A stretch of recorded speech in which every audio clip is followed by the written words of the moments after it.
नमस्कार, DD news पर आप देखना शुरू कर चुके हैं हमारा खास प्रोग्राम। इस वक्त मैं हूं लाल चंद्र सिंह।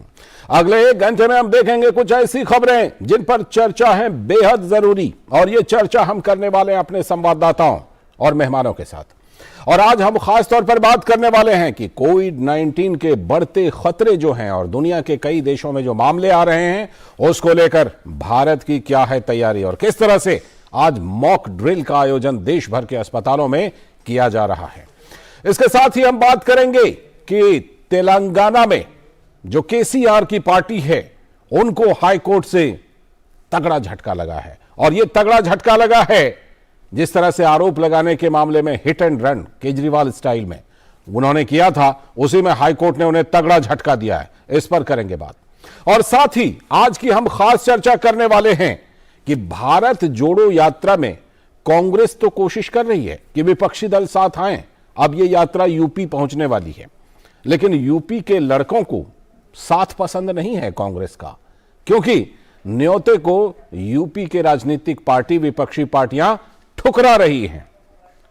इस पर करेंगे खास चर्चा। और साथ ही बात करेंगे कि जम्मू कश्मीर में G20 की मेजबानी को लेकर किस तरह से तैयारी चल रही है और किस तरह से वहां पर काम को आगे बढ़ाया जा रहा है। इन सब चीजों पर होगी चर्चा, लेकिन सबसे पहले इस वक्त की हेडलाइंस। कोविड के संभावित खतरे से निपटने के लिए आज देश भर के अस्पतालों में हो रही है मॉक ड्रिल। केंद्रीय स्वास्थ्य मंत्री मनसुख मांडविया ने दिल्ली के सफदरजंग अस्पताल में मॉक ड्रिल का लिया जायजा। कहा, सरकार किसी भी स्थिति से निपटने के लिए पूरी तरह तैयार।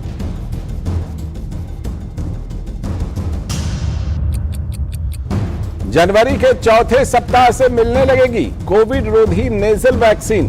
प्राइवेट और सरकारी दोनों ही अस्पतालों में होगा उपलब्ध। 18 साल से अधिक आयु वर्ग के लोग इसे बूस्टर डोज के तौर पर कर सकेंगे इस्तेमाल। राष्ट्रपति द्रौपदी मुर्मू के तेलंगाना के दौरे का आज दूसरा दिन। राष्ट्रपति ने हैदराबाद में केशव मेमोरियल एजुकेशनल सोसाइटी में छात्रों से की बातचीत। भारतीय पुलिस सेवा के प्रशिक्षु अधिकारियों को सरदार वल्लभ भाई पटेल राष्ट्रीय पुलिस अकादमी में करेंगी संबोधित। भाजपा ने रॉबर्ट वाड्रा पर फिर से बोला हमला। गौरव भाटिया ने कहा, 2008 से 2013 के बीच राजस्थान में 125 बीघा जमीन किसानों से हड़पी गई। भाटिया ने कहा, गहलोत सरकार ने कांग्रेस परिवार के आदेश पर एक ऐसे व्यक्ति को जमीन दे दी जो वास्तव में था ही नहीं। और उत्तर भारत के राज्यों में शीतलहर का प्रकोप जारी। हिमाचल प्रदेश, जम्मू कश्मीर सहित कई पहाड़ी इलाकों में हुई बर्फबारी। दिल्ली और एनसीआर में भी बढ़ी ठंड। तो ये थी इस वक्त की हेडलाइंस, और अब हम बात करने वाले हैं खबरों पर विस्तार से और करने वाले हैं चर्चा। और आज की जो सबसे पहली चर्चा हम करने वाले हैं वो ये कि कोविड को लेकर जो मॉक ड्रिल पूरे देश में चल रही है। कोविड के संभावित खतरे से निपटने के लिए आज देश भर के अस्पतालों में हो रही है mock drill.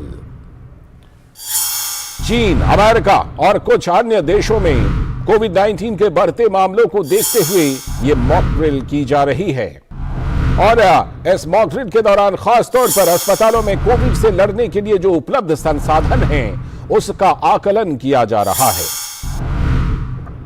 Oxygen plant, ventilator, logistic और मानव संसाधन पर विशेष ध्यान देने के साथ साथ बुनियादी ढांचे की तैयारी का जायजा लिया जा रहा है। मॉक ड्रिल करने का ये जो फैसला है, ये प्रधानमंत्री मोदी की देश में कोविड की स्थिति पर जो समीक्षा बैठक, उच्च स्तरीय समीक्षा बैठक हुई थी, उसके कुछ दिनों बाद आया है। केंद्रीय स्वास्थ्य मंत्री मनसुख मांडविया ने दिल्ली के सफदरजंग अस्पताल में मॉक ड्रिल का जायजा लिया। और वहां पहुंचकर केंद्रीय स्वास्थ्य मंत्री मनसुख मांडविया ने स्वास्थ्य कर्मियों से कोविड की तैयारियों को लेकर चर्चा की। साथ ही इस मौके पर उन्होंने खासतौर पर कहा कि सरकार किसी भी स्थिति से निपटने के लिए पूरी तरह से तैयार है। इस बीच सरकार का कोविड टीकाकरण पर भी लगातार ध्यान है। सरकार लगातार इस पर जोर दे रही है। और इसी क्रम में जनवरी के चौथे सप्ताह से मिलने लगेगी नेजल वैक्सीन। प्राइवेट और सरकारी दोनों ही अस्पतालों में यह वैक्सीन होगी उपलब्ध। नेजल वैक्सीन को 18 साल से अधिक आयु वर्ग के लोग बूस्टर डोज के तौर पर कर पाएंगे इस्तेमाल। तो ये मॉक ड्रिल देश भर के अस्पतालों में चल रही है और स्वास्थ्य मंत्री ने सफदरजंग अस्पताल में जायजा लिया और कहा कि मॉक ड्रिल का उद्देश्य यह है कि आने वाले दिनों में अगर कोरोना के मामले बढ़ते हैं तो उसके लिए हमें पूरी तरह से तैयार होना चाहिए। कोविड आने वाले दिनों में देश में न फैले उसके लिए तैयारी की जा रही है। सभी राज्य के हेल्थ मिनिस्टर के साथ विस्तार से बातचीत हुई है। देश के इंडियन मेडिकल एसोसिएशन के डॉक्टर मित्रों के साथ भी बातचीत हुई है और आज सारे देश में जो कोविड ट्रीटमेंट देने वाली सभी अस्पताल में मॉक ड्रिल की जा रही है ताकि हमारी सारी हॉस्पिटल कोविड केस देश में बढ़े तो संपूर्ण तरीके से तैयार रहे ताकि देश के नागरिकों को दिक्कत ना रहे और उसको अच्छी तरह से ट्रीटमेंट मिल सके। तो हमारे संवाददाता नितेंद्र सिंह इस खबर पर, इस बड़ी खबर पर जानकारी देने के लिए और चर्चा करने के लिए जुड़ रहे हैं हमारे साथ। नितेंद्र सिंह जुड़ चुके हैं। नितेंद्र, जिस तरह से पूरे देश के अस्पतालों में यह मॉक ड्रिल की जा रही है, स्वास्थ्य मंत्री ने भी जायजा लिया। इस मॉक ड्रिल में खास तौर पर पहले तो यही बताइए कि किस तरह से ये पूरे देश में मॉक ड्रिल चल रही है। आपके पास जगह जगह से खबरें आ रही होंगी, किस तरह से ये मॉक ड्रिल चल रही है? देखिए, मॉक ड्रिल सुबह शुरू हुई 9:45 पे केंद्रीय स्वास्थ्य मंत्री सफदरजंग अस्पताल पहुंचे और वहां पर उन्होंने देखा कि किस तरीके से अगर कोई मरीज आता है, उनको एक तरह से एक प्रक्रिया भी दिखाई गई कि एक मरीज आता है, उसका सैंपल टेस्ट के लिए वो देता है, फिर टेस्ट होता है, टेस्ट के बाद रिजल्ट आता है और उसके बाद डॉक्टर उसको देखते हैं, फिर उसको अस्पताल में के जो बेड है, आईसीयू बेड है या फिर जो सामान्य बेड है वहाँ पर उसको ले जाते हैं। तो एक पूरी प्रक्रिया थी, चूँकि अलग अलग जगह पे उनको रखा जाता है, ले जाया जाता है, तो वो पूरी प्रक्रिया मीडिया के सामने दिखाया गया और वो खुद भी स्वास्थ्य मंत्री देखे और इससे ये कोशिश की गई कि कितना समय लगता है, आईसीयू की जो बेड है वो कितना तैयार है, जो जनरल बेड है वो कितना तैयार है, ऑक्सीजन की सुविधा है कि नहीं है, डॉक्टर पैरामेडिकल्स कितने हैं, मेडिसिन की क्या अवेलेबिलिटी है, टेस्टिंग जो फैसिलिटी है, आरटी-पीसीआर टेस्ट है वो कितना दुरुस्त है, ये तमाम चीज़ इस मॉक ड्रिल के तहत देखा गया। साथ ही साथ जो केंद्रीय स्वास्थ्य राज्य मंत्री थी वो पोर्ट ब्लेयर में थी, जहां जीबी पंत अस्पताल में 11 बजे उन्होंने वहां पे मॉक ड्रिल में हिस्सा लिया। साथ ही साथ देश के जो दूसरे हिस्से में जो राज्यों के स्वास्थ्य मंत्री थे वो अस्पतालों में गए और वहां उन्होंने एक जायजा लिया। इसके पीछे मकसद लालचंद जी सिर्फ ये था कि पिछले 2 साल से तो जो भी इंफ्रास्ट्रक्चर तैयार है उसको फिर से एक बार दुरुस्त किया गया, क्योंकि जो जिस तरीके से चीन फिर यूरोप और अमेरिका होते हुए करीब 25 से 35 दिन लगता है भारत में आने में कोविड के इस मामले को, तो उससे पहले हमारी तैयारी पुख्ता रहे। एक बात और स्वास्थ्य मंत्रालय से कहा गया है कि जो फेक न्यूज आती है, जो लोग अफवाह फैलाते हैं चाहे सोशल मीडिया के जरिए या बाकी चीजों से, उससे दूर रहने की जरूरत है। लोग जो आधिकारिक जो चाहे वो वेबसाइट हो या ट्विटर हैंडल हो स्वास्थ्य मंत्रालय का, पीआईबी का या दूरदर्शन का, डीडी न्यूज का, उनके जरिए जो सही सूचनाएं आ रही है उनको समझे सुने, ना कि फेक न्यूज पर विश्वास करें, क्योंकि कई लोग एक्टिव हो जाते हैं। तो ये तमाम प्रक्रिया आज की गई और उसके पीछे मकसद 2 है, एक तो सरकार की तैयारी, साथ ही साथ जनता की भी तैयारी। ठीक है नितेंद्र, आपने फेक न्यूज की बात की तो मुझे एक बात ध्यान आ रही है, कई जगहों पर देखा सोशल मीडिया पर, आज रात से लगने वाला है लॉकडाउन, 7 दिनों का लगने वाला है लॉकडाउन, इस तरह के फेक न्यूज कई जगहों पर हमने देखा। ऐसी नौबत ना आए, ये जो फेक न्यूज फैलाते हैं उसके तहत लॉकडाउन लगाने की भी नौबत ना आए कभी, और उसकी जाहिर सी बात है लॉकडाउन जब लगते हैं तो उससे लोगों के ऊपर काफी असर पड़ता है। उसके तहत, उसी की तैयारी के तहत आज के ये मॉक ड्रिल का आयोजन देखा जा सकता है कि भाई हम इतने तैयार रहें कि कोविड हमारे यहाँ फैले नहीं, और अगर फैले तो उसका बिल्कुल सही समय पर इलाज हो, उसको बिल्कुल सीमित रखा जाए और किसी भी तरह की ऐसी नौबत, लॉकडाउन टाइप की नौबत ना आए। जी बिल्कुल लालचंद जी, देखिए बहुत से लोग हमसे भी सवाल पूछते हैं कि क्या लॉकडाउन तो नहीं लगेगा। एक कॉल मेरे पास यूरोप से आया, मेरे जाने वाले थे, वो वहाँ पर थे, तो उनको एक सोशल मीडिया के जरिए यूट्यूब चैनल के जरिए उनको पता चला था कि भारत में लॉकडाउन लगने वाला है। तो उन्हें मुझसे बात किया, तो मैंने कहा ऐसी कोई बात नहीं है, ना तो ये लॉकडाउन अभी लगेगा ना आगे लगेगा। सरकार बिल्कुल भी लॉकडाउन या रिस्ट्रिक्शंस नहीं लगेगी, सिर्फ और सिर्फ एडवाइजरी है, दिशा निर्देश है, सरकार की अपनी सतर्कता है, साथ ही साथ जनता भी सतर्क इसलिए भी रहे क्योंकि हम कोविड प्रोटोकॉल का पालन करेंगे तो हम खुद संक्रमित नहीं होंगे, संक्रमण दूसरे को नहीं फैलाएंगे। अगर मान लिया किसी वजह से संक्रमित भी हो गए तो टेस्टिंग की सुविधा है। देश में 3500 लैब है जहां आप टेस्ट करा सकते हैं। आपको अस्पताल तैयार है, अगर बहुत गंभीर बीमारी होती है तो इलाज की व्यवस्था है। तो ये एक तैयारी एहतियात के तौर पे किया जा रहा है, लेकिन लॉकडाउन जैसे शब्द का अब तो मतलब मायने ही नहीं है और ना ही लॉकडाउन लगेगा, रिस्ट्रिक्शंस भी नहीं लगेंगे। तो ये जो फेक न्यूज है उसको दूर करने के लिए ही सरकार ने अब अभियान चलाया है कि जो आधिकारिक ट्विटर हैंडल है या वेबसाइट है उसके जरिए आप जो वहां सूचना मिल रही है उसको माने और अपनाएं। ठीक है, एक सवाल और नितेंद्र, कि जब ये मॉक ड्रिल का आयोजन किया जा रहा है तो जाहिर सी बात है कि इसमें यही परखा जा रहा है कि क्या पर्याप्त रूप से सारी सुविधाएं उपलब्ध हैं, क्या पर्याप्त रूप से हम तैयार हैं, तो क्या अगर कहीं कोई कमी आती है तो उसे भी चिन्हित किया जा रहा है, उसे भी पहचान किया जा रहा है ताकि उसको जल्दी से जल्दी दूर किया जा सके। नितेंद्र जी बिल्कुल, देखिए इसके पीछे मकसद भी यही है। स्वास्थ्य मंत्री ने कहा कि राज्यों को एक बार 23,000 करोड़ रुपया और एक बार 15,000 करोड़ रुपया दिया गया था इंफ्रास्ट्रक्चर के लिए, जो कोविड से रिलेटेड जो इमरजेंसी फंड था केंद्र सरकार की तरफ से रिलीज किया गया था। और उसका मकसद ये था कि जिला से लेकर के ब्लॉक स्तर पे जो इंफ्रास्ट्रक्चर है, अस्पतालों का जो PSA प्लांट है, ऑक्सीजन की सुविधा का, उसको परमानेंट रखा जाए। क्योंकि इस तरह की कोई भी अगर बीमारी आती है, महामारी आती है तो उससे निपटने में आसानी होगी। तो एक ये भी परखने का आज मौका था। साथ ही साथ शाम तक से केंद्रीय स्वास्थ्य मंत्रालय के पास सभी राज्यों से फीडबैक मिलेगा कि किस तरीके से मॉक ड्रिल हुआ, उनके आउटपुट क्या रहे।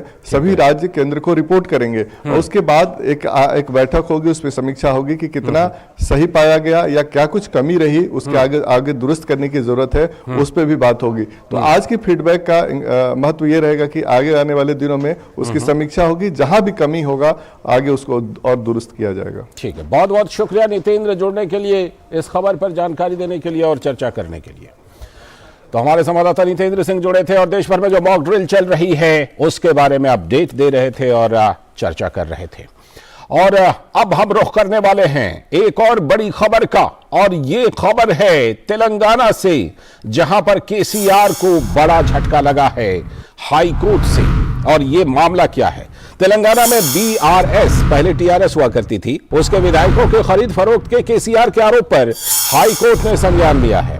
केसीआर को, सरकार को बड़ा झटका लगा। हाई कोर्ट ने विधायकों की खरीद फरोख्त की जांच SIT से लेकर अब CBI को सौंप दी है। हाईकोर्ट ने केसीआर सरकार द्वारा इस मामले की जांच के लिए बनाई गई 7 सदस्यों वाली SIT को रद्द कर दिया। विपक्षी दल भारतीय जनता पार्टी ने हाईकोर्ट के इस फैसले का स्वागत किया है। दरअसल मामले को अगर देखें तो केसीआर ने विधानसभा में सिर्फ 2 विधायकों वाली बीजेपी, उसके ऊपर सत्ता पलटने का आरोप लगा दिया था। इस आरोप के बाद तेलंगाना बीजेपी ने स्वतंत्र और निष्पक्ष जांच के लिए CBI जांच की मांग करते हुए अदालत का दरवाजा खटखटाया था। और इस बीच में एक बात और हुई कि तेलंगाना पुलिस ने 7 लोगों को आरोपी बना दिया, 3 को गिरफ्तार भी कर लिया। हालांकि बाद में हाईकोर्ट ने उन सभी को जमानत दे दी थी। याद कीजिए, इसी तरह दिल्ली के मुख्यमंत्री अरविंद केजरीवाल ने भी बीजेपी पर आम आदमी पार्टी के विधायकों को खरीदने का आरोप लगा दिया था। लेकिन आज तक अपने आरोपों के समर्थन में अरविंद केजरीवाल कुछ भी पेश नहीं कर पाए हैं। सवाल यह उठ रहा है कि आखिर किस मकसद से राजनीतिक पार्टियां लगाती हैं बिना किसी सबूत के ऐसे आरोप, और क्या ऐसे राजनीतिक फंडे का इस्तेमाल पार्टियां अन्य गंभीर मुद्दों से ध्यान हटाने के लिए किया करती हैं। हमारे साथ वरिष्ठ पत्रकार शेखर अय्यर जी जुड़ रहे हैं इस खबर पर चर्चा करने के लिए, जुड़ चुके हैं। बहुत बहुत स्वागत सर। नमस्कार जी, नमस्कार। आज हम खास तौर पर आपसे यही चर्चा करने वाले हैं कि देखिए क्या ये साम्य है कि सिर्फ 2 विधायकों वाली भारतीय जनता पार्टी तेलंगाना विधानसभा में उनके ऊपर केसीआर ने आरोप लगा दिया कि ये हमारे विधायकों को तोड़ रहे हैं, कार्रवाई भी हो गई, गिरफ्तारी भी हो गई, एसआईटी भी बन गई और अब हाई कोर्ट ने झटका दिया है। और इसको इस तरह से भी हम लोग चर्चा करना चाह रहे हैं आपसे कि अरविंद केजरीवाल ने ऐसा ही आरोप यहां दिल्ली में लगा दिया था जब अरविंद केजरीवाल पर खुद भ्रष्टाचार के आरोप लग रहे थे और आज तक कोई सबूत पेश नहीं किया। तो क्यों किया जाता है ऐसा राजनीतिक पार्टियों के द्वारा? शेखर जी। लालचंद जी, आपने सही कहा, ये केवल दिल्ली मुख्यमंत्री भी ने कहा इस तरह हुआ और पंजाब में भी, पंजाब के मुख्यमंत्री जब इतने बहुमत में जीत के आए हैं जी, वहां भी असेंबली में रेजोल्यूशन पास किया गया, दिल्ली में भी हुआ था। अब और ये तेलंगाना वाला तो शुरू से ही लग रहा था ये एक स्टेज मैनेज ड्रामा जैसा है कि आप 4 लोग को पकड़ते हैं और 3 लोग को पकड़ते हैं और कहते हैं कि ये 4 एमएलए को खरीदना चाहते थे और बीजेपी तरह से 100 करोड़ से ज्यादा प्रोजेक्ट, मतलब प्रोजेक्ट्स प्रॉमिस कर रहे थे, पैसे प्रॉमिस कर रहे थे, लेकिन कोई पैसा पकड़ा नहीं गया था। और सबसे बड़ी बात, उसके तुरंत ये जब केस हुआ उसके बाद तुरंत जब सीएम का जो प्रेस कॉन्फ्रेंस हुआ उसमें सबूत के तौर पे कुछ वीडियो दिखाया गया। इसी बात को लेकर कल तेलंगाना हाई कोर्ट ने इसको रद्द किया है, यह कहकर अगर सबूत है और सबूत को लेकर आप जिसको आप सबूत क्लेम कर रहे हैं उसी को पब्लिक कर रहे हैं आप, फिर जब इन्वेस्टिगेशन खत्म नहीं हुआ, इसका मतलब है उस जो जांच चल रही है आपके एसआईटी के द्वारा उसको आप प्रभावित कर रहे हैं। जब सीएम खुद कह रहे हैं भाई हमारे पास सबूत है, ये है वो है, और प्रेस कॉन्फ्रेंस करके, इसका मतलब जो हैदराबाद कमिश्नर के नेतृत्व में जो एसआईटी गठन हुई थी उसको किसी प्रकार से मैसेज जा रहा भाई आपकी इन्वेस्टिगेशन इसी दिशा में जानी चाहिए। इस बात को तेलंगाना हाई कोर्ट के जो सिंगल जज ने कल साइड किया और कहा यही कारण है। और ये जो पिटिशनर जिन्होंने जो एक्यूज्ड है और बीजेपी जो पिटिशन फाइल किए थे उन पिटिशन को एक्सेप्ट करके कहा कि नहीं, ये मामला अभी सीबीआई को जानी चाहिए कि बाकी सच क्या है। तो ये अपने आप में केसीआर के जो एक राजनीतिकरण जो या पॉलिटिकल साइजेशन करने का जो कोशिश है इसकी एक बड़ा झटका हुआ है लालचंद जी। बिल्कुल, ये बड़ा झटका उनके लिए कहा जाएगा। एक सवाल मैं और ये करना चाहूंगा कि क्या ये महज संयोग है कि केसीआर की पॉलिटिक्स का स्टाइल भी वैसा ही होता जा रहा है जैसे अरविंद केजरीवाल की पॉलिटिक्स का स्टाइल रहा है, हिट एंड रन, यानी कि आरोप लगाओ और उसके बाद खामोश हो जाओ बिना सबूत दिए। ये महज संयोग है या फिर कुछ ना कुछ तालमेल सा दिख रहा है? और ये तालमेल मैं इसलिए भी जिक्र कर रहा हूं क्योंकि हाल में जो दिल्ली में नई शराब नीति घोटाले का मामला आया था उसमें भी टीआरएस और आम आदमी पार्टी के तार जुड़ते हुए दिख रहे थे। बिल्कुल लालचंद जी, देखिए ये मामला भी तभी सामने आया जब उसकी खुलासा हुआ था, जो दिल्ली एक्साइज स्कैम को जब खुलासा हुआ उसके बाद ही ये बात आई। और दिल्ली एक्साइज स्कैम में जो केसीआर के जो बेटी है कविता, उनको भी ईडी ने भी पूछताछ किया, सीबीआई ने भी पूछताछ के लिए बुलाया। तो ये सारे बातों से बड़ा क्लियर है कि कहीं ना कहीं केसीआर को लग रहा था भाई हमारे ऊपर ये आरोप कर रहे हैं, ये जांच हमारे पास आ रही है, कुछ हमारे लोग पकड़े भी गए हैं दिल्ली पुलिस के द्वारा, तो इसका मतलब हम कुछ करना चाहिए। तो मुझे लगता है ये एक प्रकार से कोशिश थी अपनी छवि बचाने के लिए, ये दिखाने के लिए बीजेपी कर रही है। अच्छा, मुझे समझ में नहीं आ रहा, देखिए कई चीजें पॉलिटिकल लॉजिक होती है, क्यों बीजेपी तेलंगाना जैसे राज्य में, जैसे आपने कहा केवल 2 एमएलए है और 1 साल में वहां चुनाव आ रहा है, वहां विधानसभा चुनाव आ रहा है, आप क्या 100 करोड़ देंगे 4 एमएलए के लिए? मतलब 400 करोड़ खर्च करेंगे 1 एमएलए के लिए, मतलब 4 एमएलए के लिए, और खरीद कर भी आप करेंगे क्या? सरकार तो बना नहीं सकते। तो ये एक प्रकार से जो कहते हैं ना बिजार, आप एक ऐसा एलिगेशन डाल दो और सबूत दिखाओ, और ये सारी कोशिश हो रही थी। देखिए उस समय गुजरात में चुनाव के कैंपेन चल रहा था, फिर हिमाचल चुनाव का कैंपेन चल रहा था। ऐसे समय में ऐसा एक भ्रम फैला दो कि बीजेपी सब सरकार को, विपक्ष सरकार के खिलाफ है, पलटने में लगी हुई है, खरीदने में लगी हुई है। मुझे लग रहा था एक नैरेटिव करने देने की कोशिश हो रही थी, वो कल पूरा कंप्लीटली रिजेक्ट हो गया है। ये भी आपने बहुत अच्छा पॉइंट बताया शेखर सर कि तेलंगाना में 2 विधायक दिल्ली में 8 विधायक और दिल्ली में और तेलंगाना में बीजेपी खरीदने की कोशिश कर रही है, जबकि दूसरी तरफ जहां बहुत विधायक हैं और विपक्ष में बीजेपी बैठी हुई है, चाहे नाम ले लीजिए बिहार जैसे राज्य का, झारखंड जैसे राज्य का, वहां पर वो उस पर आरोप नहीं लगते। लेकिन ऐसे राज्यों में आरोप ये अपने आप में क्या एक पॉलिटिकल स्टंट ही था, और इस पॉलिटिकल स्टंट में बिल्कुल एक मंच पर दिखाई पड़ रहे हैं केसीआर और अरविंद केजरीवाल। बिल्कुल लालचंद जी, पहले दिन से ये लग रहा था ये टोटल पॉलिटिकल स्टंट है, एक प्रकार से ड्रामा है।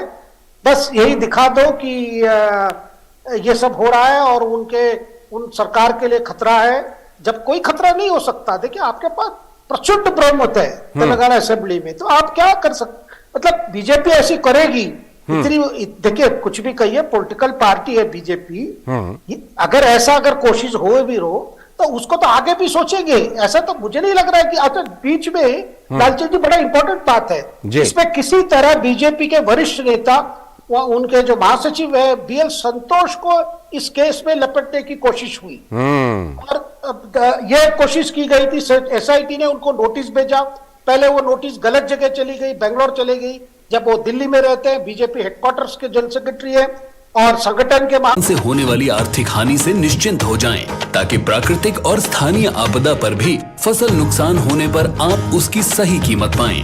प्रधानमंत्री फसल बीमा से जुड़ने के लिए आज ही नजदीकी कृषि कार्यालय, सहकारी समिति, बैंक शाखा, अधिकृत बीमा कंपनी या जन सेवा केंद्र में जाएं, क्योंकि सुरक्षित फसल निश्चिंत किसान, फसल बीमा सबका समाधान। कृषि एवं किसान कल्याण मंत्रालय, भारत सरकार।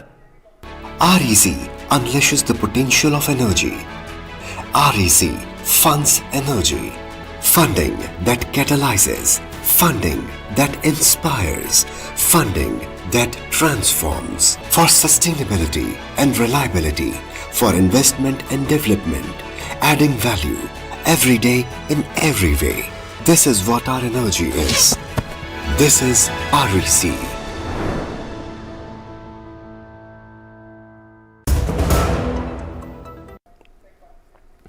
ब्रेक के बाद एक बार फिर से आपका स्वागत है डीडी न्यूज पर। आप देख रहे हैं इस वक्त, और अब हम करने वाले हैं आज की खास चर्चा, और आज की खास चर्चा है कि भारत जोड़ो यात्रा से क्यों बाकी विपक्षी पार्टियां दूर हैं।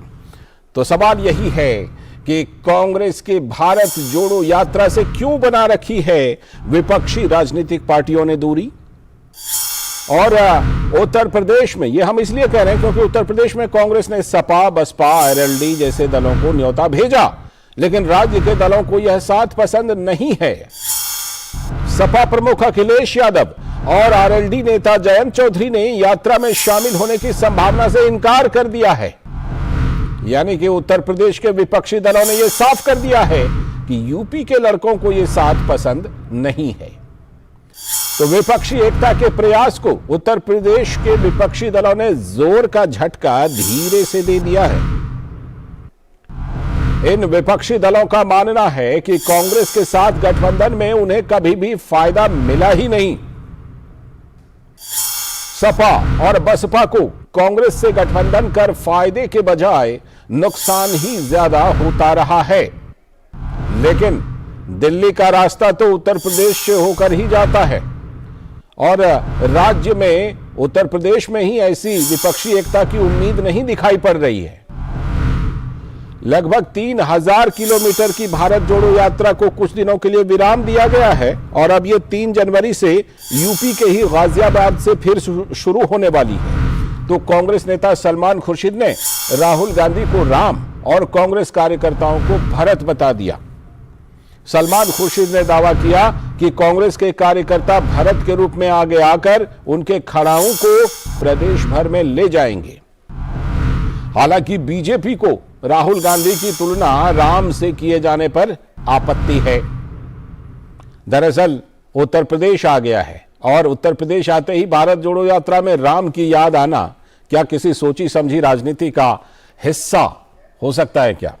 इसी पर हम आज चर्चा करने वाले हैं, और इस चर्चा में हमारे साथ खास तौर पर जुड़ रहे हैं अनुजा कपूर, जो कि भारतीय जनता पार्टी की प्रवक्ता है। बहुत बहुत स्वागत अनुजा जी। संजीव सिंह, जो कि कांग्रेस के प्रवक्ता है, बहुत बहुत स्वागत संजीव सिंह जी। और साथ में घनश्याम तिवारी जी भी, जो समाजवादी पार्टी के प्रवक्ता हैं। मैं सबसे पहले शुरुआत करता हूं संजीव जी से। संजीव जी, ये बताइए, आपने न्योता दिया, लेकिन जैसा कि हमने देखा ये यात्रा 3000 किलोमीटर पूरी कर चुकी है दक्षिण से लेकर उत्तर तक, लेकिन कुछ गिनी चुनी पार्टियां जो हैं वो साथ आई, लेकिन विपक्षी पार्टियों ने एक दूरी बना रखी और यही सिलसिला हम देख रहे हैं यूपी में भी। जो रिस्पांस, जो प्रतिक्रिया देखने को मिल रही है, उससे तो यही लग रहा है कि वहां भी आपको साथ नहीं मिल रहा। सबसे पहले तो जब ये यात्रा शुरू हुई जी, तो भारत जोड़ो यात्रा को लेकर के जब हमारे नेता श्री राहुल गांधी ने शुरुआत की तो हमने मुद्दों पे और बार बार उस समय भी तमाम तरह से मीडिया से लेकर के और भारतीय जनता पार्टी के द्वारा ये आरोप लगाए जा रहे थे कि ये यात्रा हो पाएगी कि नहीं हो पाएगी। पहले कहा गया कि गैर हिंदी भाषाओं में, हिंदी भाषा क्षेत्रों में चलेगी, फिर हिंदी भाषा क्षेत्र में आएगी तो नहीं चल पाएगी। तमाम इस तरह की आपने देखी बातें कही गई। हमने ये देखा कि जब यात्रा की शुरुआत हुई तो आपने देखा कि जो हमारे विपक्षी दल ही कह लीजिए तो कांग्रेस पार्टी के सहयोगी स्टालिन साहब शुरू में कन्याकुमारी से यात्रा शुरू तो वहां पे आई। फिर महाराष्ट्र में यात्रा जब पहुंची तो राष्ट्रवादी कांग्रेस पार्टी के नेता सुप्रिया सुले जी मिली और इस तरह से तमाम तरह के जो सामाजिक संगठन थे उनके लोग, बड़े बड़े लोग आए। और क्योंकि यात्रा को जो हमारे उसकी प्राणवायु थी, हमने बार बार कहा कि ये किसी राजनीतिक उद्देश्य से यात्रा किसी चुनावी एजेंडे के लिए नहीं है। हमने बार बार कहा कि यात्रा जो देश में नफरत का माहौल है, जो डर का माहौल है और साथ ही साथ बढ़ती हुई महंगाई और बेरोजगारी का जो सवाल है, इसको लेकर के और लगातार हम यात्रा जो 3000 किलोमीटर की राहुल जी की पूरी हुई। आपने देखा कि दिल्ली में भी राहुल जी राष्ट्रपिता महात्मा गांधी के समाधि पे गए। एक सेकंड, राष्ट्रपिता महात्मा गांधी की समाधि पे गए, उसके बाद पंडित जवाहरलाल नेहरू जी की समाधि पे गए, इंदिरा जी की समाधि पे गए, अपने पिता स्वर्गीय राजीव गांधी जी की समाधि पे गए और बहुत बड़े किसान नेता पूर्व प्रधानमंत्री चरण सिंह की समाधि पे हमने देखी है, अटल बिहारी वाजपेयी की समाधि पे गए। तो सवाल ये नहीं है क्योंकि हम नफरत की राजनीति, सवाल ये है कि उत्तर प्रदेश में साथ नहीं मिल रहा। मैं लौटता हूं आपके पास, घनश्याम जी का पहले रुख करता हूं। घनश्याम जी, आपके नेता अखिलेश जी ने कहा कि भावनाएं साथ हैं लेकिन वो यात्रा में साथ नहीं है, क्यों, ऐसा क्यों घनश्याम जी? नमस्कार आपको, दर्शकों को और को पैनलिस्ट को। जी जी, देखिए 3 बातें प्रमुख हैं। 2014 से जो भारत तोड़ने का भारतीय जनता पार्टी का मिशन है, उस मिशन को रोकने के लिए क्या जहर प्रतिदिन हिंदू मुस्लिम डिबेट से भारतीय जनता पार्टी समर्थित मीडिया और भारतीय जनता पार्टी के नेता देश में, समाज में घोरते हैं, उसे रोकने के लिए तमाम पार्टियां जिनका संविधान में विश्वास है प्रयासरत हैं। हर चुनाव में अगर भारतीय जनता पार्टी का कोई सांसद कहता है कि आपको चाकू रखना चाहिए, जैसे साध्वी प्रज्ञा ने कहा, तो बाकी पार्टियों के नेता कहते हैं कि आपको फूल रखना चाहिए जिससे लोगों के बीच की जो नफरत है वो दीवारें मिटे जो भारतीय जनता पार्टी बना रही है और मुद्दे बेरोजगारी और महंगाई के होने चाहिए।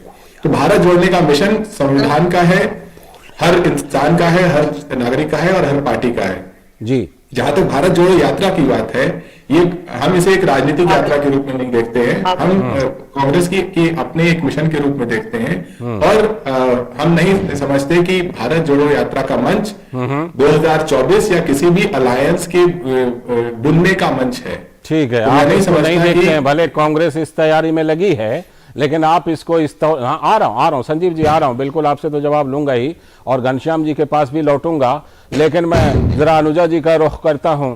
अनुजा जी, ये बताइए कि भारत जोड़ो यात्रा में कह रहे हैं कि भाई नफरत नहीं, लेकिन हमने ये देखा है कि भारत जोड़ो यात्रा में, पूरी यात्रा में, चाहे आरएसएस की खाकी पैंट जलाने का दृश्य हो, खाकी पैंट को, या फिर पूरी यात्रा में आरएसएस पर हमले की बात हो, ये प्यार मोहब्बत की बात थी अनुजा जी?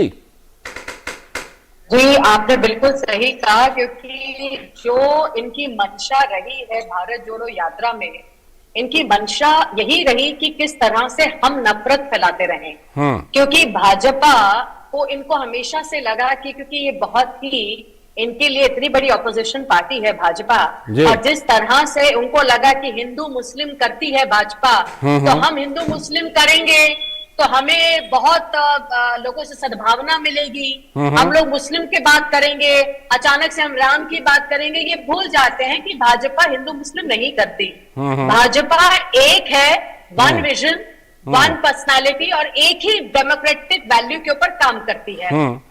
और आज जो हम पूरे संगठन में इसमें देखते आए कि जो भारत जोड़ो यात्रा है, इसका एजेंडा थ्रू आउट कुछ और रहा। ये पॉलिटिकल अलायंस की तरफ ही चलती चली गई। और ये समाजवादी पार्टी जो आज यहाँ बैठे हैं, उनके स्पोक्स पर्सन, वो क्यों नहीं बताते कि 2017 के अंदर उनके साथ क्या हुआ। तो 2017 में जब दो लड़के साथ आए थे, बिल्कुल वहां पर इनको बहुत इनके साथ बहुत ही दुर्घटना घटी थी, ठीक है, जिसकी वजह से इन्होंने साइडलाइन किया अपने आप को, ठीक है। और इसी वजह से अब आगे आप देखिए ममता जी भी इसीलिए आगे आना नहीं चाहिए, ठीक है। इस पर घनश्याम जी से भी जवाब लूंगा मैं, जरूर जवाब लूंगा घनश्याम जी से। एक बार कंप्लीट, हाँ बिल्कुल तो इसी तरह से कि ममता बनर्जी ने भी 2022 में कहा कि अगले चलो, मैं अपनी चलूंगी, और यहीं पर उनको ये बात का कांग्रेस के लिए जो ऑलरेडी वेनम हो चुकी थी और कह चुकी थी कि ये एंटी बीजेपी वोट्स करेगी, तो उस वजह से ये अब किस मुंह से खाती यहाँ पर। आपकी बातों का जवाब ले रहे हैं कांग्रेस जो है, आपकी बातों का जवाब हम लेंगे संजीव सिंह जी और घनश्याम तिवारी जी से भी, लेकिन पहले जरा देख लेते हैं कि जब ये यात्रा उत्तर प्रदेश पहुंची तो राम याद आए हैं और सलमान खुर्शीद ने राहुल गांधी को राम और कांग्रेस कार्यकर्ताओं को भरत बताया। पहले सलमान खुर्शीद की बात सुन लेते हैं, फिर इस चर्चा को जारी रखते हैं। आप तो जानते हैं भगवान राम की खड़ाव बहुत दूर तक जाती है, तो कभी कभी खड़ाव लेकर भी चलना पड़ता है। हमेशा भगवान राम नहीं पहुंच पाते हैं तो खड़ाव लेकर चलना पड़ता है। तो भरत उनकी खड़ाव लेकर चलते हैं, तो खड़ाव लेकर हम उत्तर प्रदेश में चले हैं। उत्तर प्रदेश में खड़ाव पहुंच गई है तो राम जी भी पहुंचेंगे, ये हमारा विश्वास है। तो हम इस चर्चा को जारी रखेंगे और हमारे साथ इस चर्चा में साथ में शामिल हो रहे हैं रामेंद्र सिंह, हमारे संवाददाता भी। तो रामेंद्र का रुख करते हैं और उनसे जरूर वहां से जानते हैं कि आखिर क्यों रामेंद्र विपक्षी दलों को न्योता भेजा जा रहा है, लेकिन विपक्षी दल किनारा क्यों कर रहे हैं रामेंद्र? बिल्कुल एकदम से अभी घनश्याम जी भी कह रहे हैं, घनश्याम जी से मैंने पूछा कि भाई भावनाएं साथ हैं लेकिन आप लोग साथ नहीं हैं। उन्होंने बोला कि ये 2024 की तैयारी या विपक्षी एकता की कोशिश हम मानते ही नहीं है इसको। देखिए लालचंद जी, चाहे कांग्रेस हो समाजवादी पार्टी हो, दोनों के बीच उत्तर प्रदेश में एक बड़ी रस्साकसी है कि भाजपा के विरोध में जो वोट खड़ा है, यानी जो बड़ा मुस्लिम वोट है, वो कैसे साधा जाए, उस पर दोनों लोग अपने अपने जो खेल है वो कर रहे हैं। अगर कांग्रेस की जो भारत जोड़ो यात्रा है इसमें समाजवादी पार्टी शामिल होती है तो अपर हैंड कांग्रेस का दिखता है। और पिछली बार 2017 में आप सबने देखा कि दोनों लोग मिलकर चुनाव लड़ चुके हैं और कई जगह तो बसपा और आरएलडी सब कांग्रेस सब एक साथ थे, उसके बाद भी चुनाव हारे हैं। तो ये एक चीज मोटी मोटी इन लोगों की समझ में आ गई है सपा के बेके कि भाजपा जमीन पर है और पूरी तरीके से जनता के बीच में है, उसको हरा पाना इतना आसान नहीं है। जो उनका बयान आया अखिलेश यादव का, तो जिस तरीके से कांग्रेस जो चाह रही है कि अगर पूरा लामबंदी इनके इर्द गिर्द हो जाए तो मुस्लिम वोट और जो विपक्ष का वोट हो कांग्रेस के पास आ जाएगा और सपा उससे बचना चाहेगी हर हालत में। और राजनीतिक रूप से उनका सही कदम है, ठीक है, कि कांग्रेस के पीछे नहीं चलना है और कांग्रेस से आगे चलना है। यानी जो विपक्ष का वोट है, जो भाजपा के विपक्ष में वोट जाता है, वो सपा के साथ जुड़ा रहा है, ये उनकी रणनीति है। ठीक है, लौटता हूं आपके पास। संजीव जी, आपको नहीं स्पेस नहीं देना चाह रही हैं यूपी की पार्टियां, लेकिन हम जानते हैं कि दिल्ली का रास्ता तो यूपी से होकर के ही आता है। तो फिर अब ऐसे में क्या होगा? क्या उत्तर प्रदेश में राम भरत ऐसी चीजों को ज्यादा लेकर सामने आएंगे संजीव जी? देखिए, मुझे पता नहीं क्यों लगता है कि आप अभी वर्तमान से सीख नहीं ले रहे हैं। कि अभी जो गुजरात का चुनाव हुआ, दिल्ली के एमसीडी का चुनाव हुआ, ठीक है, और हिमाचल का चुनाव हुआ, और उसके साथ ही साथ उत्तर प्रदेश से लेकर के राजस्थान, छत्तीसगढ़, उड़ीसा में उपचुनाव हुए। ठीक है। भारतीय जनता पार्टी अगर देखा जाए तो जिस तरह से नरेंद्र मोदी जी की लगातार, मुझे लगता है कि 3 दर्जन से ज्यादा रैलियां गुजरात में अपने राज्य में हुई, और 27 साल का बखान इस प्रकार था कि मुख्यमंत्री के नाम पे वोट नहीं मांगा गया, प्रधानमंत्री ने अपने नाम पे गिड़गिड़ा के वोट मांगा। गुजरात के अलावा सब जगह भारतीय जनता पार्टी को हार मिली। ठीक है, चलिए इसमें गया भारतीय जनता पार्टी की राजनीतिक विफलता पर कभी और चर्चा कर लेंगे। मैं कह रहा हूं कि जो विपक्षी पार्टियों की एकता की कोशिश है, हाँ यूपी में भी खास तौर पर लड़कों को साथ पसंद नहीं आ रहा। बिल्कुल बिल्कुल। दूसरी तरफ अभी समाजवादी पार्टी के हमारे साथी बोल रहे थे कि अभी बोल रहे थे कि जो भारत जोड़ो यात्रा है उसका संदेश साफ है, लेकिन हमने वो बात नहीं की। हम तो ये भी नहीं कह रहे कि 2024 की चुनाव की रणनीतिक ये तैयारी है या इसकी यात्रा चल रही है, तो हम शुरू से कहते चले आ रहे हैं, तो इस पे अभी कहना जल्दीबाजी है। लेकिन एक समान विचारधारा के लोग जो लगातार भारतीय जनता पार्टी नहीं रह गई, ये एनजेपी हो गई है, ये बीजेपी नहीं है, ये नरेंद्र जन पार्टी है। और इसी को लेकर के जो अटल बिहारी वाजपेयी के सलाहकार हुआ करते थे आदरणीय सुधीर कुलकर्णी जी, वो आज कांग्रेस के साथ होकर के लगातार इस बात की चर्चा कर रहे हैं। जब से 2 दिन से अटल जी की समाधि पे राहुल जी के जाने पे बीजेपी पॉलिटिक्स है, मतलब इतनी छोटी के साथ राजनीति की जा रही है। उसमें सुरेंद्र कुलकर्णी जी का बयान सुनिए, तो आज बीजेपी एनजेपी हो रही है, भारतीय जनता पार्टी वर्सेज नरेंद्र जन पार्टी चल रही है। इस पर तो अनुजा जी जवाब देंगी, लेकिन मैं पहले घनश्याम जी के पास चलता हूँ। घनश्याम जी, ये बताइए कि ये कह रहे हैं कि भाई नहीं, अभी हम ऐसा ऐलान नहीं कर रहे हैं कि भारत जोड़ो यात्रा में अगर आप साथ आए तो आपने 2024 के लिए हमारा नेतृत्व स्वीकार कर लिया, फिर तो आपको कोई आपत्ति नहीं होनी चाहिए साथ देने में। अब जब आप भावना साथ है तो अब आप भी साथ दे सकते हैं यूपी में, फिर क्यों नहीं साथ दे रहे हैं? देखिए, आपके सवाल में संजीव जी के जवाब में या भारतीय जनता पार्टी के जो प्रवक्ता हैं उनके जवाब में मुझे कोई विरोधाभास नहीं दिखाई दे रहा है। अच्छा, लेकिन लेकिन आपके संवाददाता ने कहा कि सारी लड़ाई उत्तर प्रदेश में मुस्लिम वोटों की है। मुझे लगता है दूरदर्शन, डीडी दूरदर्शन ढीला ढाला नहीं, मुस्लिम वोटों के अलावा कई और चीजों का भी जिक्र किया। मुझे बात रखने दीजिए। 2022 के चुनाव में समाजवादी पार्टी को लगभग 3 करोड़ वोट मिले थे। आप 2 लड़के कहते हैं, भारतीय जनता पार्टी की तरफ से 18 मुख्यमंत्री और प्रधानमंत्री और तमाम सरकारी मंत्री थे। गुजरात का जो चुनाव हुआ वो प्रधानमंत्री जी की मुख्यमंत्री के बतौर जीत है, लेकिन प्रधानमंत्री के बतौर देश भर में जो चुनाव और उपचुनाव हुए उसमें तो हार हुई। तो 2024 की चिंता तो उनको होनी चाहिए जो सरकार में रहते हुए हार रहे हैं जी। और ये कोई प्रधानमंत्री जी ने भारत तोड़ने का ओथ तो नहीं लिया था, संविधान की शपथ ली थी, लेकिन 2014 से 22 तक झूठ बोल करके, नफरत बोल करके, अपनी गोदी मीडिया के माध्यम से प्रतिदिन हिंदू मुस्लिम बहस करा करके साध्वी प्रज्ञा जैसे सांसदों को जो कुख्यात उनके ऊपर अपराध के मुकदमे रहे हैं, जवाब उनकी जबान पर नफरत और उनकी मंशा में हिंसा को प्रस्तुत करके भारतीय जनता पार्टी ने भारत तोड़ने के अपने एजेंडे को मुखर कर दिया। ठीक है, ऐसे में हर नागरिक का, हर मीडिया चैनल का, चाहे हर सामाजिक पार्टी का ये कर्तव्य है कि भारत तोड़ने की मुहिम को रोके और भारत जोड़ने की मुहिम में जारी रहे। एक बात मैं देख पा रहा हूं, हालांकि जो आप लोग जो सवाल आपने उठाए हैं, संजीव सिंह हैं, घनश्याम जी हैं, आप लोगों ने जो सवाल उठाए हैं उसका जवाब अनुजा जी को देना है, मैं जवाब लूंगा। लेकिन एक बात मैं देख रहा हूं कि हम चर्चा कर रहे हैं कि उत्तर प्रदेश में साथ क्यों नहीं दे रहे हैं, तो संजीव सिंह भी बीजेपी पर फेंक रहे हैं, बीजेपी की नाकामियों पर, और आप भी बीजेपी की नाकामियों पर फेंक रहे हैं। इसलिए मैं जवाब एक साथ देखा कि नहीं कि भारतीय जनता पार्टी अगर हिंसा की राजनीति के खिलाफ है। अच्छा ठीक है, इसका जवाब तो मैं अनुजा जी से लेता हूँ। अनुजा जी, आप ये कह रहे हैं कि रामायण के युद्ध में भीम ने क्यों नहीं पार्टिसिपेट किया?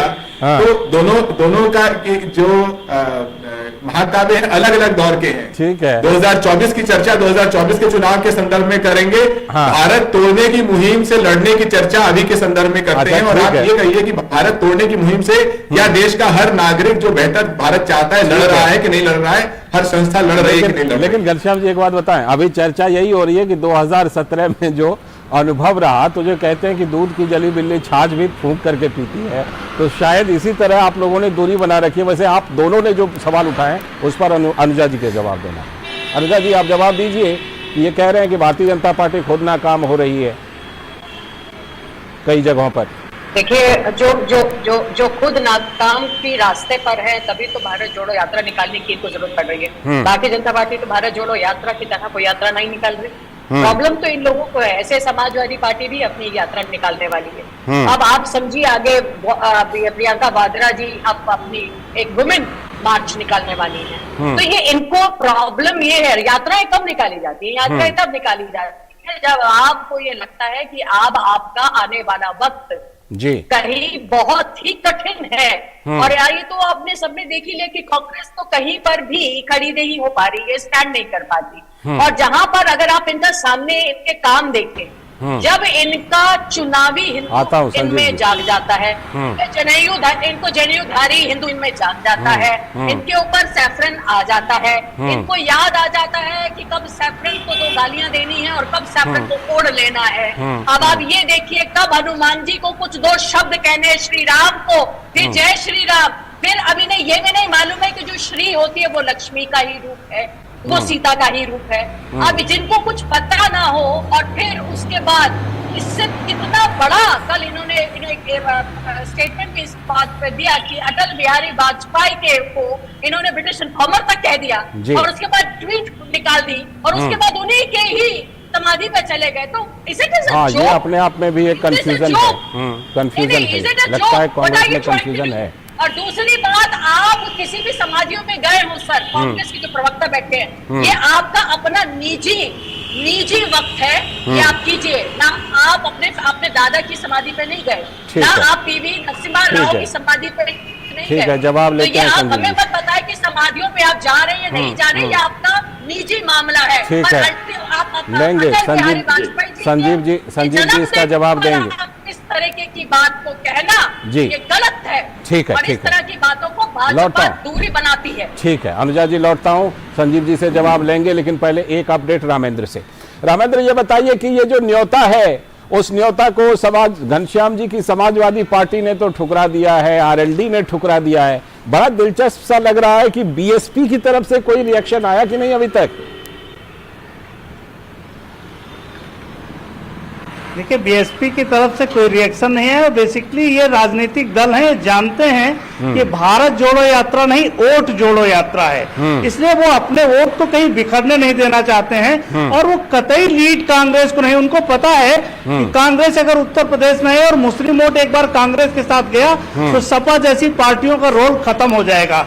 हिमाचल जीतने के बाद कांग्रेस उत्साह में है और मैनपुरी और खतौली जीतने के बाद, आरएलडी खतौली जीत गई है, तो उसको जीतने के बाद सपा उत्साह में, उसको लग रहा है।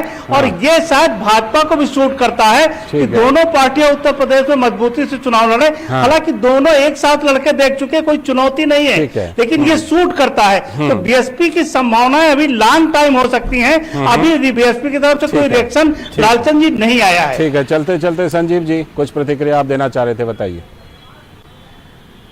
भाजपा की प्रवक्ता जिस बात को कह रही थी यात्राओं की, इन्होंने अपनी ही बात को मजबूती दिलाई कि बिल्कुल जब भारतीय जनता पार्टी अपने बुरे दौर से गुजर रही थी तो रथ यात्रा किया था और उस रथ यात्रा के पीछे खून के दाग के छींटे थे। हमारी इस भारत जोड़ो पद यात्रा के पीछे कम से कम हमारे पास ऐसे कोई दाग नहीं है, हम लगातार लोगों को जोड़ रहे हैं। दूसरी बात, भगवान राम की बात कही, तो राम को लेकर के मुझे लगता है कि इनको रामायण फिर से पढ़नी चाहिए, जो कि राम को नहीं जानते कि राम राज क्या था, कि सब नर करहि परस्पर प्रीति चलहु स्वधर्म निरत नीति, वो रामराज था। मुझे लगता है कि उस रामराज के बारे में अनुजा जी थोड़ा आपके मंत्रियों को, आपके मुख्यमंत्री योगी आदित्यनाथ जी को और स्वयं मोदी जी को जानना चाहिए। भगवान राम का हृदय कितना बड़ा था कि रावण के वध करने के बाद भी शत्रु होते हुए जो माता सीता हरण करके गया था, अब एक सवाल का को भेजा कि राजनीति का ज्ञान लीजिए, और इनकी सोच इतनी छोटी है। ठीक है, ठीक है, ठीक है, इनकी सोच इतनी छोटी है कि राम को ये लोग अपने दल के झंडे के नीचे तक देख के, तो यही इनकी सोच की क्या अंतर है और कांग्रेस का अंतर। ठीक है, मैं जवाब लूंगा, छोटा सा जवाब अनुजा जी दीजिए। क्या ये जो आरोप लगा रहे हैं और उसके बाद जिस तरह की बातें हो रही हैं, लगता यही है कि जी मुझे बिल्कुल मुझे बहुत हंसी आ रही है। ये क्लास में पढ़े हुए बच्चे की तरह दिख रहे हैं और अभी कुछ 2 रट्टे मारकर आ गए और हमें हिंदुत्व सिखा रहे हैं। जिसने बचपन में जिसने बचपन मुझे अच्छा लगता है। चलिए ठीक है, निजी आक्षेप नहीं करते हैं, निजी आक्षेप नहीं। हाँ, इस तरीके की निजी आक्षेप नहीं, बस अपनी अपनी बातें। श्री राम जी के बारे में आप क्या जानते हैं, आप क्या नहीं जानते हैं, भाजपा मैं बात तो कर रहा हूं, लेकिन इतना तो तय है कि जब यात्रा उत्तर प्रदेश पहुंची तो राम का नाम आ रहा है। चुनावी हिंदू तो नहीं है, ये तो आप जानते हैं ना, जिस तरीके से चुनावी हिंदू होती है। घनश्याम जी, आपका साथ नहीं मिलने की वजह से उत्तर प्रदेश जैसे बड़े राज्य में सिर्फ 3 जनपदों से ये यात्रा गुजरने वाली है। देखिए, भारत जोड़ो यात्रा अपने आप में एक मिशन है जो 3000 किलोमीटर चल चुकी है। जिस दिन भारतीय जनता पार्टी का एक भी नेता 300 किलोमीटर भी भारत में एकता फैलाने के लिए चलेगा, उस दिन भारतीय जनता पार्टी का को कहने के लिए कोई बात होगी। इनका एक नेता 3 किलोमीटर भी नहीं चल सकता बिना लोगों के बीच में नफरत पैदा किए हुए। तिरंगा यात्रा जैसी बहुत सारी यात्राएं वो लोग पहले कर चुके हैं। जो बात नफरत पैदा करने की है, वो लोग 300 किलोमीटर चलेंगे लेकिन नफरत पैदा करेंगे। 3 किलोमीटर चले, 300 किलोमीटर, 3000 किलोमीटर, उनका मिशन ही नफरत पैदा। लेकिन ये लगता है कि आप भारत जोड़ो यात्रा में भावनाएं तक तो दे रहे हैं, लेकिन जब साथ देने की बारी आ रही है तो आप नहीं दे रहे हैं। और इसीलिए उत्तर प्रदेश जैसे बड़े राज्य जहां पर इतने जनपद हैं, सिर्फ 3 जनपद से ये भारत जोड़ो यात्रा गुजरने वाली है। फिलहाल देखते हैं कि ये भारत जोड़ो यात्रा विपक्ष को जोड़ पाती है कि नहीं जोड़ पाती है। कांग्रेस कोशिश कर रही है, लेकिन लगता यही है कि यूपी के लड़कों को पहले के तजुर्बे के आधार पर ये साथ पसंद नहीं है। बहुत बहुत शुक्रिया आप सभी का, रामेंद्र जुड़ने के लिए आपका, संजीव जी जुड़ करके अपनी बात रखने के लिए, अनुजा जी और घनश्याम जी जुड़कर अपनी बातें रखने के लिए। हम आगे भी इस पर चर्चा करते रहेंगे। आप सबका बहुत बहुत शुक्रिया। और अब हम रुख करने वाले हैं एक और बहुत ही महत्वपूर्ण खबर, जो कि अच्छी खबर जम्मू कश्मीर से। दरअसल G20 बैठक की जो मेजबानी होनी है जम्मू कश्मीर में, उसके लिए जम्मू कश्मीर में जबरदस्त तैयारी चल रही है और इसके लिए जम्मू कश्मीर पूरी तरह से तैयार हो रहा है। साल 2023 भारत के लिए महत्वपूर्ण पूरे साल होगा। G20 से जुड़े कार्यक्रमों का आयोजन भारत ने समूह की अध्यक्षता संभाली है और पीएम मोदी ने लोगों से इस आयोजन में बढ़ चढ़कर हिस्सा लेने की अपील की है। और इस बीच जम्मू कश्मीर सरकार ने बैठकों को लेकर तैयारी तेज कर दी है और इसी सिलसिले में 16 सदस्यीय एक उच्च स्तरीय समिति का गठन किया गया है। कन्याकुमारी से लेकर जम्मू कश्मीर तक 50 बड़े शहरों में G20 की करीब 200 बैठकें होने वाली हैं और इस दौरान दुनिया के सामने रखी जाएंगी भारत के 75 वर्ष की उपलब्धियां, दिखाई जाएंगी देश की विविधता में एकता की झांकी दुनिया के सामने, साथ ही जम्मू कश्मीर की खूबसूरती और उसके टूरिज्म पोटेंशियल को भी रखने का ये मौका मिलेगा। और इस बीच जम्मू कश्मीर में इस साल वर्षों बाद पहुंचे हैं 1.62 करोड़ टूरिस्ट, जो कि पिछले कई सालों का रिकॉर्ड तोड़ है। पिछले वर्षों में जम्मू कश्मीर के ढांचागत सुविधाओं को लेकर युद्ध स्तर पर काम हुआ है और उसी का यह नतीजा हमें दिखाई पड़ रहा है। और ग्रासरूट डेमोक्रेसी जम्मू कश्मीर में जो है उसने बदली है गांव की सूरत। कनेक्टिविटी की समस्या कम हो गई है वहां पर, जो पहले बहुत ज्यादा हुआ करती थी। भारत में भाषाओं, धर्मों, रीति रिवाजों और विश्वासों की विशाल विविधता है और ये विविधता दिखेगी G20 की इन बैठकों के दौरान। भारत दुनिया में लोकतंत्र के मूलभूत डीएनए में योगदान देता है और मिनी इंडिया के रूप में मशहूर है जम्मू कश्मीर। पीएम मोदी ने कई बार यह जिक्र किया है कि आज भारत सबसे तेजी से बढ़ती हुई बड़ी अर्थव्यवस्था है। हमारा नागरिक केंद्रित शासन मॉडल हाशिए पर खड़े लोगों का भी ख्याल रखता है और इसीलिए जो थीम है G20 का वो ये है कि एक पृथ्वी को संरक्षित करने, एक परिवार में सद्भाव पैदा करने और एक भविष्य को आशान्वित करने की प्राथमिकता है। जाहिर है कि इस दौर में अंतर्राष्ट्रीय व्यापार का केंद्र बन गया है जम्मू कश्मीर और इसीलिए गल्फ कंट्रीज की कई कंपनियों ने जम्मू कश्मीर में निवेश की योजना बनाई है, बल्कि कुछ कंपनियों ने तो निवेश जम्मू कश्मीर में शुरू भी कर दिया है।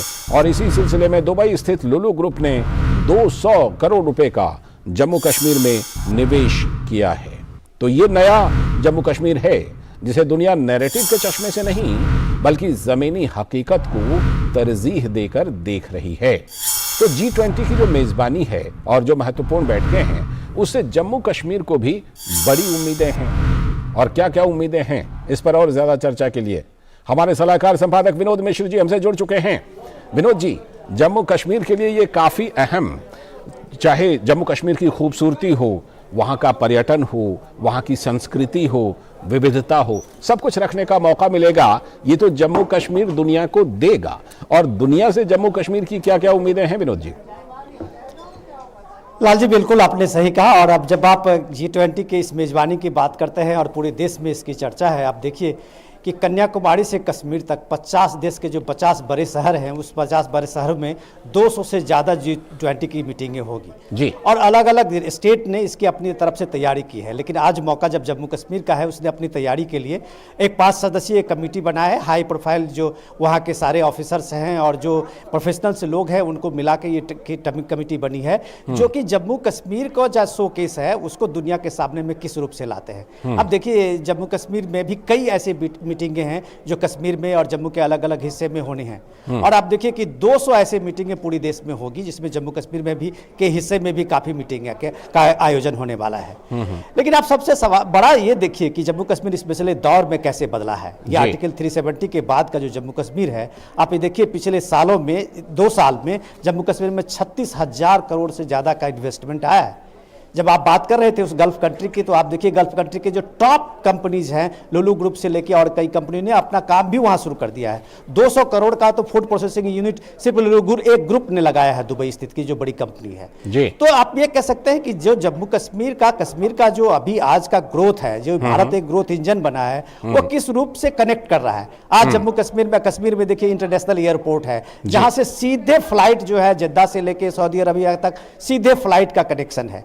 कनेक्टिविटी के रूप में आप देखिए, जब आप अपनी रिपोर्ट में बता रहे थे ग्रास रूट डेमोक्रेसी ने क्या कमाल किया है, तो आप इन सालों में देखिए कि वहां पंचायती राज का 3 टायर पंचायती राज बनने के बाद किस तरह से लोकल बॉडीज ने वहां कनेक्टिविटी को रूरल इलाके में, उस पहाड़ी इलाके में, दुर्गम जगहों में किस तरह से कनेक्टिविटी को आसान किया है। तो ये सारी चीजें जब जम्मू कश्मीर में या कश्मीर को अगर आप देखें कि जो एक पिछड़े हुए राज्य के रूप में एक ऐसे बयान की बात करते थे, जो नैरेटिव्स उसके बारे में था, उससे अलग हट के आज किस तरह से कश्मीर किस तरह से एक टूरिज्म मैप पे पूरी दुनिया के सामने में है कि इस साल में आप ये देखिए कोरोना महामारी के बाद भी आप जो हालत बनी है टूरिज्म को लेके, अभी भी शंकाएं और लोगों के मन में है, कई जगह अभी भी एडवाइजरी है। लेकिन इसके बावजूद आप देखिए कि इस साल 2022 की बात आप करें तो 1,65,00,000 टूरिस्ट से कश्मीर में पहुंचे। ठीक है, ये अपने आप में एक रिकॉर्ड है। बिल्कुल। अच्छा, एक बात और यहाँ पर कि जम्मू कश्मीर में ही जो मेजबानी की प्रमुख मुख्य बैठक है G20 की,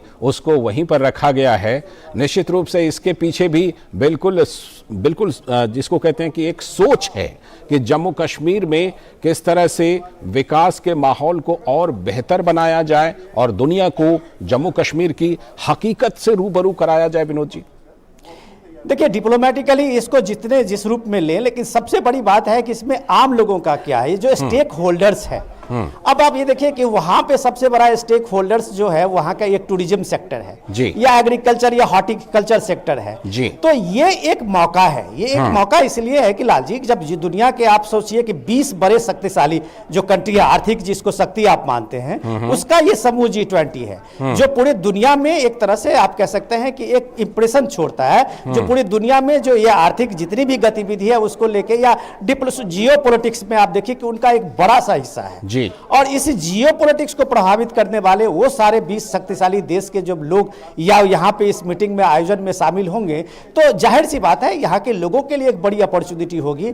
कि अपने वो शोकेस जो है उनका, वो टूरिज्म का है, हॉर्टिकल्चर का है, या उनकी जो संसाधन है, उनकी जो डेवलपमेंट है, उनको वो सामने में रखे, ताकि दुनिया इस बात को समझे कि कश्मीर में कल आने वाले चीज में जो डेवलपमेंट में एक हिस्सा बनने के लिए वो आगे बढ़ेगा। तो ये शायद दुनिया के सामने में ये बड़ी तस्वीर और ये खूबसूरत तस्वीर कश्मीर की जो होगी वो सामने में होगी। ठीक है, और ये तस्वीर हमें आने वाले दिनों में देश और दुनिया को दिखाई पड़ेगी और हम फिर इस पर आगे चर्चा करते रहेंगे। फिलहाल आपका बहुत बहुत शुक्रिया जुड़ने के लिए और इस चर्चा में भाग लेने के लिए। और इसी के साथ अब वक्त आ गया है देश हित का, और दुनिया के देश हित में आज दुनिया के सबसे ऊंचे युद्ध क्षेत्र यानी सियाचिन ग्लेशियर पर -21 जी, शून्य से भी 21 डिग्री नीचे सेल्सियस पर चौकसी में जुटे भारतीय फौज हम सब के लिए प्रेरणा के स्रोत हैं। कड़ाके की सर्दी में जब हम दिन में भी घरों में दुबके हुए नजर आते हैं, तो हमारी फौज खुले आकाश के नीचे खड़ी होती है। तो आपको छोड़ जाते हैं कुछ ऐसी ही तस्वीरों के साथ। आप देखिए और सोचिए। कल फिर होगी मुलाकात, तब तक आप देखते रहिए DD न्यूज। नमस्कार। मुश्किल है सफर पर सुनो मुसाफिर, कहीं अगर तू रुका तो मंजिल पाएगी ना फिर। कदम कदम दिलाए जा, गगन गगन झुकाए जा, रख हौसला कर फैसला। बदलना है।